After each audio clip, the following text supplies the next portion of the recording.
Alright, so someone else mentioned about the front suspension on the Cam-Am Ryker Rally. So, about the swaying back and forth. So I changed the end links, but I didn't change the sway bar.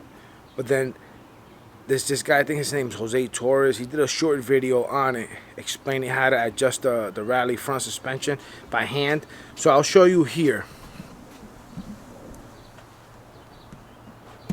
So what I did was I took the jack to take the pressure off the shock, and I jacked the bike up on each side.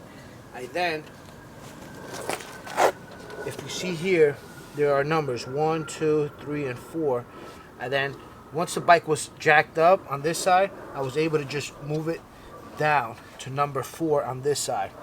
I then repeated the same thing on that side.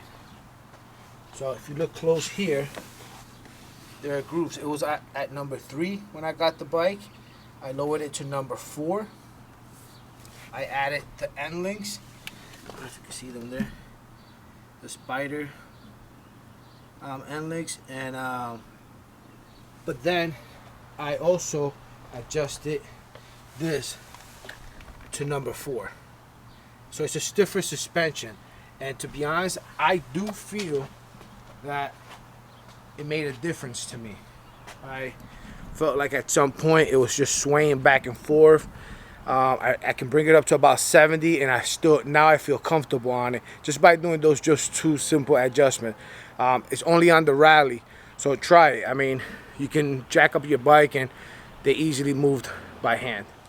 Look, that's a good way to jack it up if you want to do the springs. I have it on ramps, and then I put the jack in the position where it belongs, and I raise the left side up. Just showing you. And at that point, once it's raised up, you can, with both hands, grab the spring and twist it to bring it down to number 4.